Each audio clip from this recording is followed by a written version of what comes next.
Going live on YouTube. And welcome back to Law and Crime. I'm Michael Live Bryan. on We do YouTube. have a Live on verdict in the TikTok Lori over Vallow here. Thank you Daybell for case. We're being subscribing. told that it is going to be read live. It will be streamed live. We'll have that for you here at about a quarter till. So at about 2:45, roughly 20 minutes from now. 20 you minutes see to go, outside y'all. of the courthouse there in Ada County in Boise, Idaho. The press is gathering.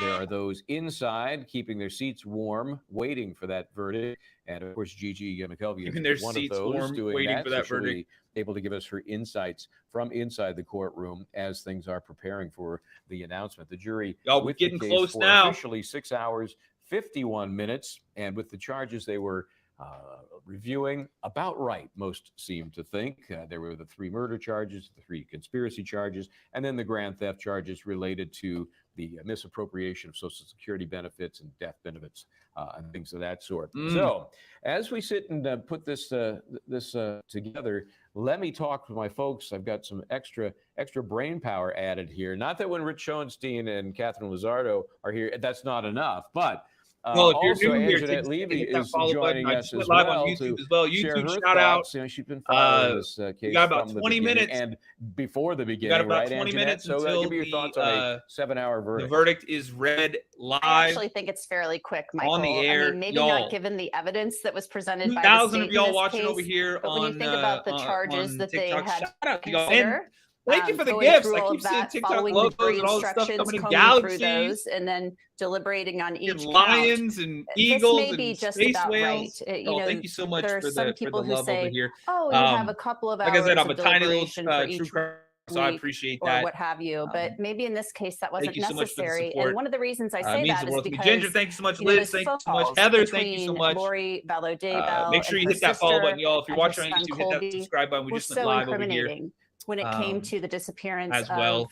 Of JJ and we're watching Tylee, the Law and Crime with, Child Network. Melanie. So they're going to be live streaming it right now. They got from outside of the there was courthouse. Some pretty incriminating evidence here, and I think that going on. Body camera footage of Lori and Chad, Lori specifically being served with those papers in Hawaii. Just the body language there, Stacy, the lack of concern. It's just brutal. I mean, so much for the I think that was really the icing on the cake. I said it on the air the other day. Lee, so it's a Memorex moment. Deanna, and I think thank you. Y'all really thank you for the gift. Shows us what this case was about. And in some ways, I feel sorry for Lori Vallow Daybell. Cameramen are running. Did you see that? Cameramen are running. The horrible things that happened in this case. But I think she's somebody who's very damaged. Yes, I would agree with that. I think most would after hearing what they've heard about her in this case. As for the general rule about how long a jury might deliberate, my only general rule is I have no general rules. So whether it's a case I've been involved with on the reporter side or the trial presentation side as an attorney, you guys want me to I give up now? I mean, we still got about another 15, 20 minutes. Because I'm usually wrong. And then on TikTok, you guys want me to flip the camera? I can if you guys want. And then I'm wrong about that as well. Oh, damn, we hit that goal they are what the hell? A force unto themselves when a jury has set with a case like this for the number of weeks that they have. Okay, let's set the impossible goal. Their own life Galaxy source or force, I should say. Thanks for the gifts, guys. You don't have to. I just feel like this one feels right in terms of the timing. I think, Anjanette, let me get your feeling on this. Conspiracy versus the murder. I think there could be a line they've drawn that the conspiracy is very clear, but with no blood on her hands, as the cliche goes, it's harder to find Lori Vallow Daybell guilty of the actual murder. Hang on, y'all.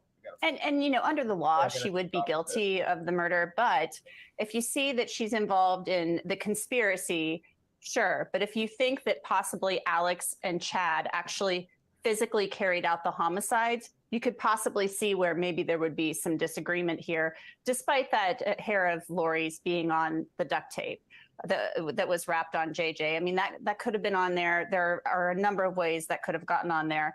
But there could be a difference. There could be a line that the jury has drawn between conspiracy and the murder charge. But I think it's probably unlikely at this point. Yeah, and the bottom line is there's no real distinction in terms of the potential penalty. There's basically a merger of the conspiracy with the act, the underlying act. So even if the jury does draw that distinction, it's really a distinction without much difference. Let me bring Rich Schoenstein in here and Catherine Lizardo and kind of ask you guys a similar question in terms of how a jury That's goes about their follow-up business. button. Oh, wait, I have a surprise guest. Yes, and she's one of my many bosses. So up in the courtroom, now down with us, is Kathy Rush, and she's here to, is that right? Kathy, are you there in person?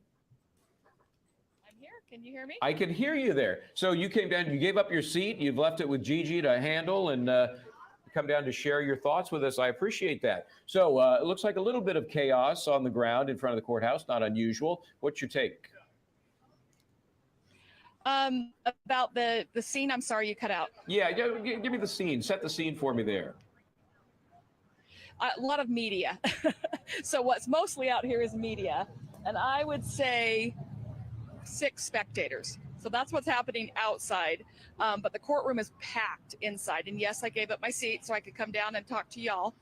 And the media overflow room. So there are a lot of people here, many more spectators in that courtroom than media by far. Give me that number then. How big is that courtroom? What's your take on how many seats it has? I think it holds 120, but for the media, by the way, they gave no media seats. So we're part of just the public. The public got about 40 of those seats, maybe 50. That's a pretty and the big rest courtroom. It's a really big courtroom. But they have tons of benches now filled with Kay and Larry are here. I didn't see any other family members here, but law enforcement. And I don't mean people in uniforms coming in, to make sure there's nothing happening security-wise. All the law enforcement that worked on this case, they just filled up 3 full benches. I bet you there's, 10, 12 of them, maybe. Because they all have badges. They're wearing suits, not uniforms. So maybe I exaggerate. Maybe about 8 or 9 of them came in. I thought that was a little unusual. So all of these people that have been working on this case all these years have come to see the end. Yeah, I mean, they are so emotionally invested in this on a professional level, on a personal level. I mean, these were the folks who found the remains of JJ and Tylee. These are the folks that gathered that evidence to be presented ultimately to this jury that has now decided the fate of Lori Vallow and Daybell. So give us some of the nuts and bolts here, Kathy, about the process going forward. Assuming there is a guilty verdict, how much time would you anticipate before sentencing? What's that process all about? I haven't heard officially, but I've heard unofficially the sentencing will happen back in Fremont County, not here. So it will not be immediately today, is my understanding. Yeah, and I would imagine they have the pre-sentencing report process to go through. How about the victim impact process, again, if there is a guilty verdict here? What do you expect? Yeah, definitely Larry and Kay will speak, but again, that's going to be the later date at the sentencing. I don't know, maybe Colby Ryan, Lori's older son, will give a statement, but definitely Larry and Kay will. JJ's grandparents will speak. So there's so many other cases hanging out there. We talked a little bit about them earlier today, the one in Maricopa County for the death of Charles Vallow. But there's also some little far lesser charges going on in Madison County in Idaho. And these were the obstruction of justice and failure to report. They're ticky-tacky in comparison.